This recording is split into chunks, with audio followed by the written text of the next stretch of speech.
Berlin was located in East Germany.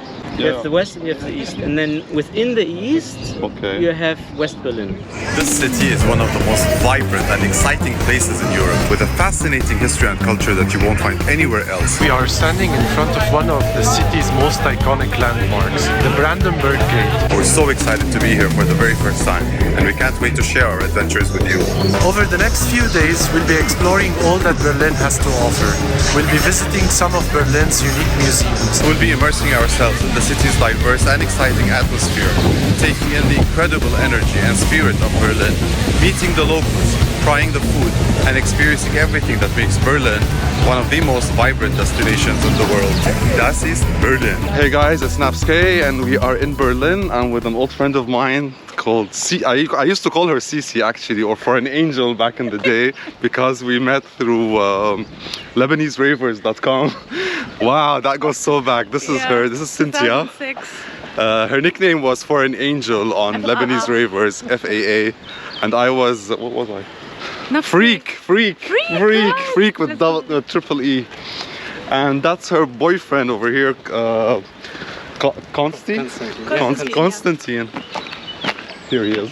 What do you do for a living? What are you doing right now? I study philosophy. Philosophy, okay. He's gonna tell us, he's gonna give us an introduction on Berlin. And that's Giovanni, of course.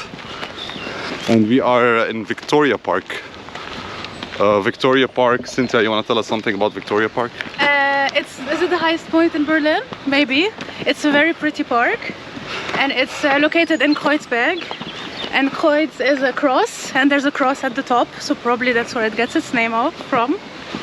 We're gonna go up now and then look at a 360 view of Berlin. Okay, there's a waterfall as well, no? Yes. I can hear the sound of it. Yeah.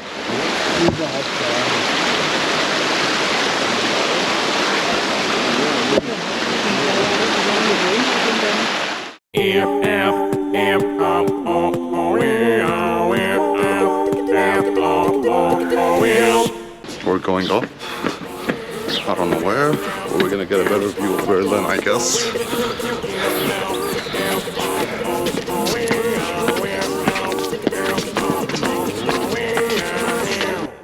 Okay, so we were talking about what's the airport called? The temple.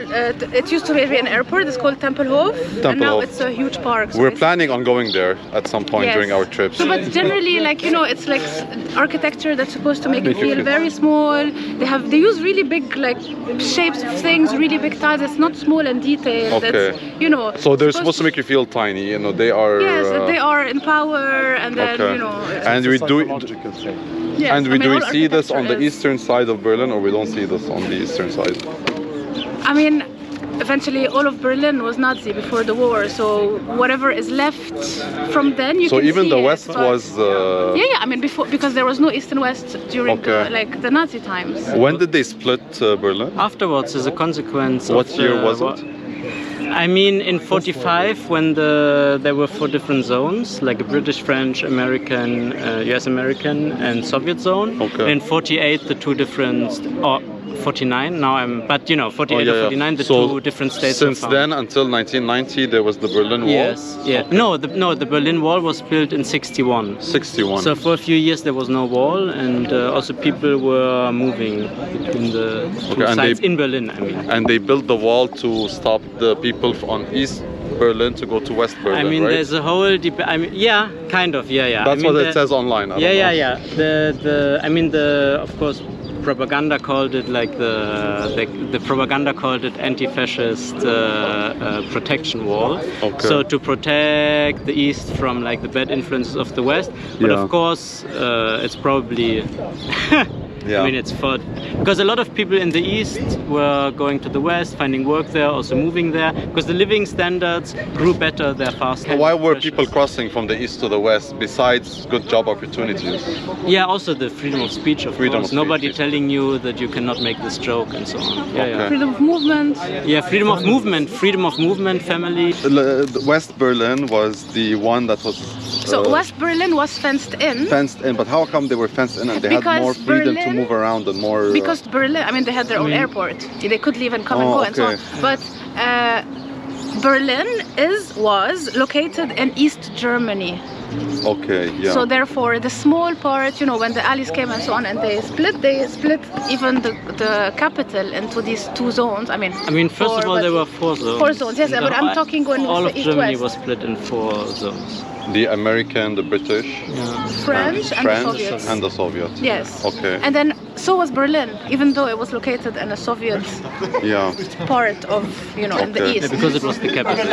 Okay. You have the west and you have the east, and then within the east you have West Berlin. And so of course the people from West Berlin and West Germany, they somehow needed to, there were like transit autobahns. So the West Germany was similar to West Berlin in terms of rights, it was the same state. Yes. It was the same state. Yes. Yeah. Okay. So basically West Germany had an enclave, or how do you call it, in Eastern Germany, which was Berlin. Okay. Which is also why, for example, but it was still a bit different, a bit like freer. Like, for example, a lot of people who didn't want to go to the military from the West, they came to Berlin because here it was harder to enforce certain things. It was, you know. Yeah. So there were differences, but it was the same state. Yeah. Okay. And of course, this is why the people needed to be able to move between the two things. Yeah. So you had autobahns connecting West Berlin, or like train. And now this is what I meant. I don't exactly know the details. For example, if you had relatives in this, you wanted to visit them. If you needed to, I think maybe you needed to announce it. If you wanted to leave, Or get like a license, just like in Lebanon. But I don't want to say something wrong. Okay. So and between East and West, of course, I mean, it was much more easy for somebody from the West to go to the East. This is. But it was more difficult for someone in the East to go to the West. Yes. I mean, you needed to. And checkpoint Charlie is basically the where they used to cross. Yeah. Okay. One of the many. Or it was one of many. This was like an American checkpoint. Yeah. There's also one at Bornholmer Straße. There are many. Pushkinallee. There are many checkpoint Charlies, or there's many checkpoints. Checkpoints. Charlie is the American one. Of this specific one. Okay. I'm not quite sure why this one is so famous. Maybe something happened. I mean, the Americans capitalized on it now. Also, everybody can see it. Like, it makes sense, you know, that the American one is going to be with the. Also. I mean, it still has like a checkpoint for the guys wearing. It's a bit comical, yeah. So of course it's American. We're gonna go there later today. We're now in Gleisdreieck Park, which means like the 3-platform park. What happens is that it crosses in 3 districts. So it is in 3 districts, which are Kreuzberg, which is to our right, and then Schöneberg, and then now we're going a bit up north, which is towards Mitte. So this is it. I think, I'm not very sure, but that this area was a bit of a no man's land. It is not super close to where the wall was, but it is. But it was like a huge park, as you can see, like it's a nature thing. And I know that at some point, 70s and 80s and so on, it was really, there were a lot of, I think, like drug dealers and users and prostitutes in this area. Here. Yes. Yeah. And part of the city's efforts, maybe this should be fact-checked, but part of the city's effort to clean up the city, they created the park and started building like these new buildings around it. Okay.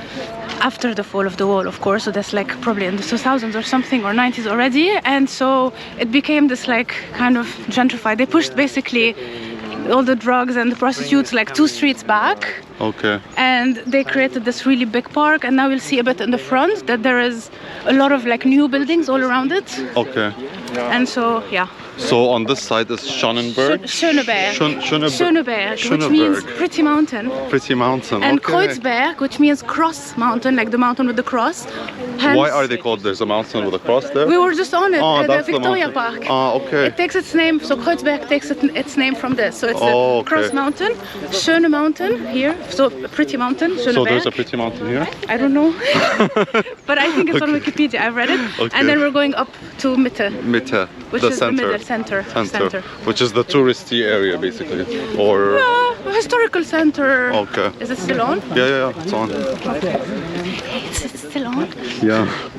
We can walk on the train tracks. Does the train pass here now, or does it pass? No. I think this has from a long time ago. The thing is, where you guys are staying, there's an Anhalter Bahnhof, which is a station, but there's also like a very big, there's a remnants of a train station. Yeah. And you will see it. There are also like inscriptions there you can read. And if I'm not mistaken, this is it was like the beginning and end stop of trains that were going really long distance. Okay. And I think some of these trains are like they were going really far. I don't know, maybe like all the way down to Southern Europe or something from this station up. So it's possible. I think it's these train tracks are really from back then. Okay. Like really old. I'm saying Okay. like last century or something. Okay. But you can see the inscriptions next to where you are. Okay. Now in the last 10 years. But here are nothing inscriptions. No. But maybe in the front, Hala, we'll see if there is. Because now in the front there's also like the technical museum, which is like the one with the plane? Yes, Yeah, I yes. saw it. It's also at the, like it's in the middle of this park.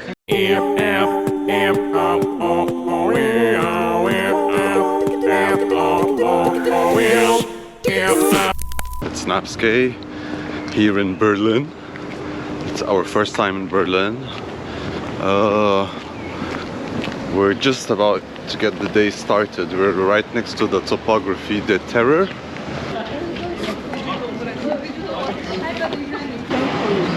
And we're crossing.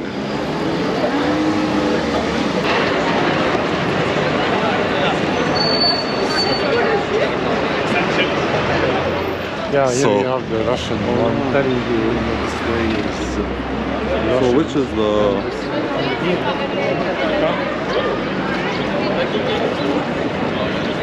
From here there's a US dude telling you when you're entering America. This former crossing point between East and West Berlin during the Cold War has become a symbol of the division and reunification of the city. Now a popular tourist destination, Checkpoint Charlie offers a glimpse into the past and the struggles that the people of Berlin faced. This is the last Kremlin flag.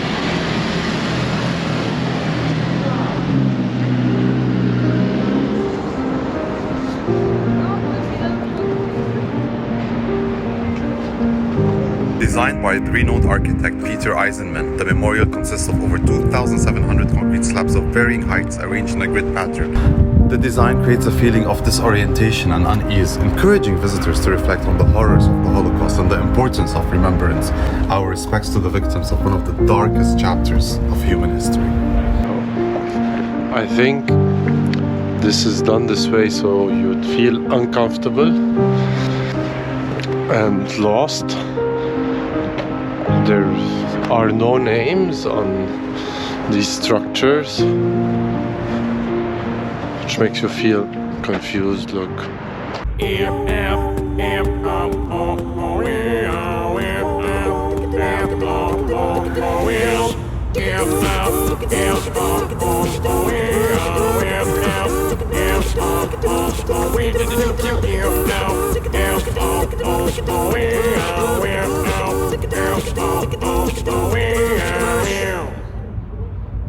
Did you feel uncomfortable and at unease?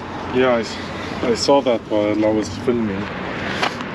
Like they're at different levels, it's like you feel in a maze. So just to get an idea of where we are, Brandenburg Gate is right behind me. And we've got Tiergarten right behind me over here. And we've got the Reichstag building with its dome roof over there. You know, the lovely people of Berlin. And that's the Brandenburg Gate. Once upon a time, it was the entrance to Berlin.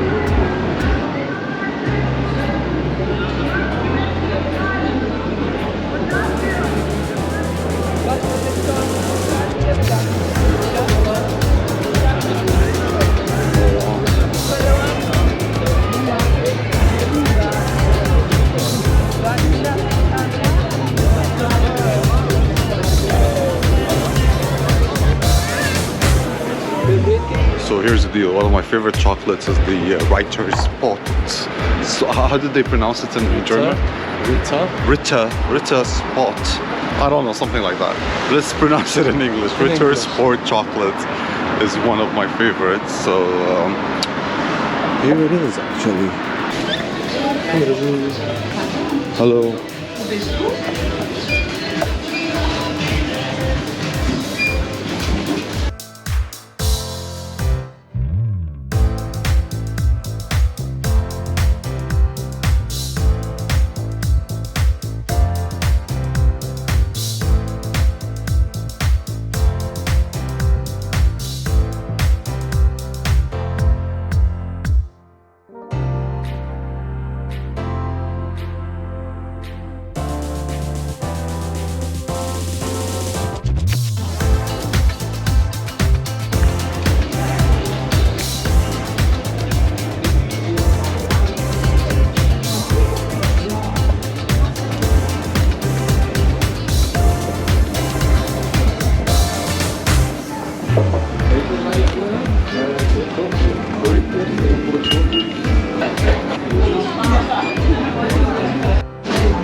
chewing gum. Chewing gum, I guess. No? Yeah. So this is the part of the Berlin Wall with chewing gum all around it. Good Morgen or Guten Morgen from Berlin. Gio and I are heading to the Fuhrerbunker, or what used to be the bunker. I know it's a parking lot right now because, you know, part of the dark history that Germany wants to erase. But yeah, we're gonna just go there for the vibe or something. It's Sunday morning. It's 14 degrees Celsius. It's drizzling, unlike the weather, yesterday's weather. Yeah, the Fuhrerbunker is right in front of me. Basically, this is where Adolf Hitler committed suicide. The bunker was right under here. These were the rooms. And they blew it up twice, I think. Yeah. It was blown up twice. It was right under here. Look at it. Yeah. The remains of the pure bunker after the removal of the roof.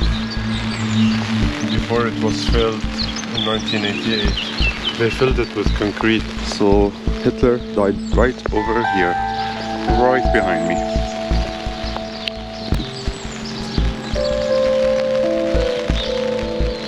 I don't know if we should feel like creepy vibes. I'm getting the creepy vibes because of the way it was hidden. Just, you know. I don't know. Why the spot? Why the spot? Because the bunker was here. I mean, why did he choose this spot for his bunker? There were bunkers all over Berlin. There's a bunker behind us. The story, bunker story. I'm sure. Yeah. Yeah, we look like the typical tourists standing right in front of a parking lot, filming with our, shooting with our GoPro. Typical tourists.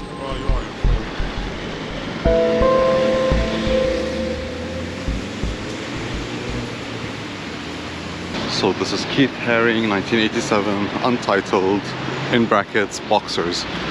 I don't know why it's called untitled and then in brackets boxers. Shouldn't they just have called I it? don't think he named it. Oh, he didn't name it? Boxers. But I think boxers is a reference to, you know, to recognize the actual Figures, yeah. statue. And Keith Haring is famous for this type of art, these figures. Minimalistic, pop arty, Andy Warhol era.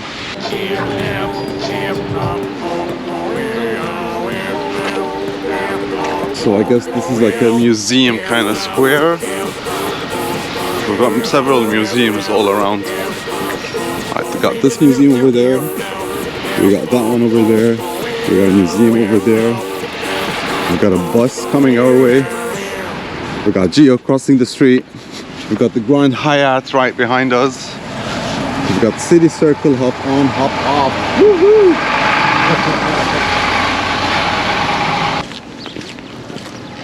Gemaldegalerie is home to one of the world's most impressive collections of European paintings from the 13th to the 18th centuries. The museum boasts work by renowned artists such as Botticelli, Raphael, Rembrandt and Vermeer.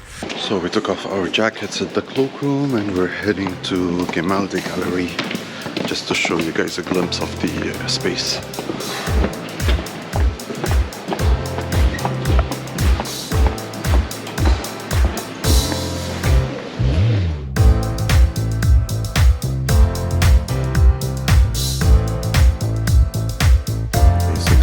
This is all Byzantine art.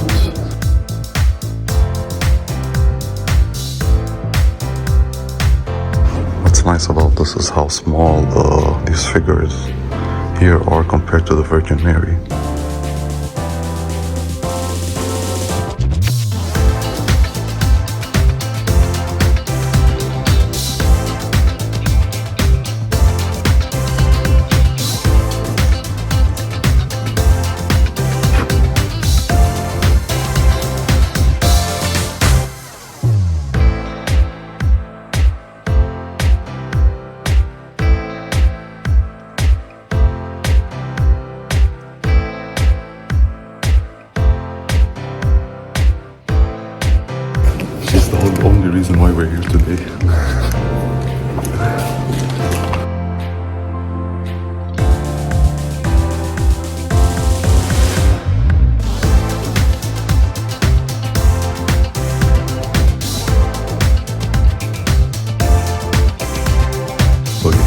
Some paintings here are inspired by Rembrandt, like these behind me. Don't they look like Rembrandt style? They do, but it's not Rembrandt. But look at the style.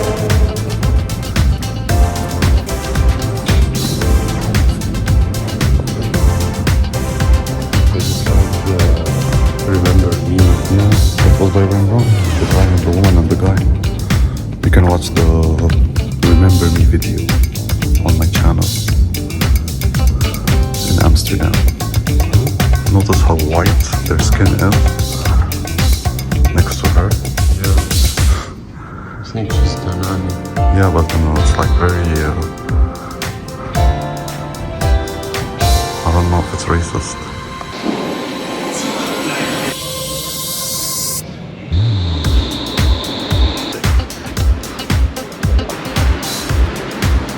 We got Cynthia, she's back. Cynthia from yesterday. There she is.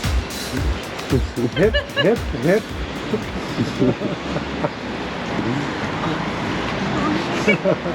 Hi. Hi. How are you? What's good afternoon? Huh? I know Guten Morgen, guten Nacht. La, I good don't know, night. people are not that polite. I think. Hello. Gute Nacht. How do you greet someone in the afternoon? Hello? Hello. Hello. Hello, You just okay. Yes, hello. You nod with your head. Na? They say something like na, and then you answer na. Oh, there are fish here. You see the fish?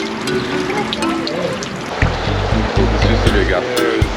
Tile. So another hidden gem of Berlin is this coffee shop that used to be a gas station. For some reason, I'm getting the I don't know, Soviet kind of vibes. You know, the red, the chairs.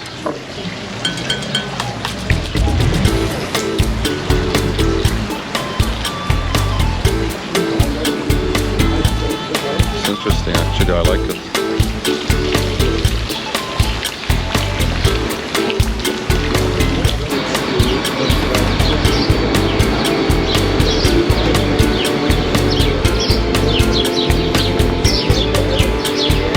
Wait. It's okay.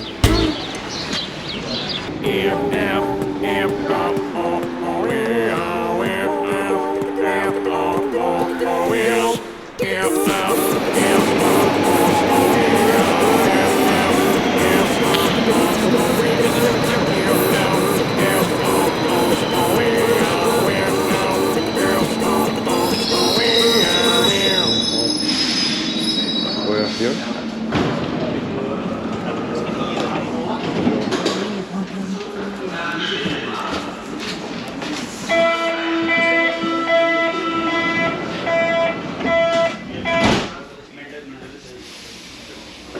Back at the Brandenburg Gate. I don't know why, but just happened to be here. And I thought I'd shoot it again because it's the sun is setting and the lights are on.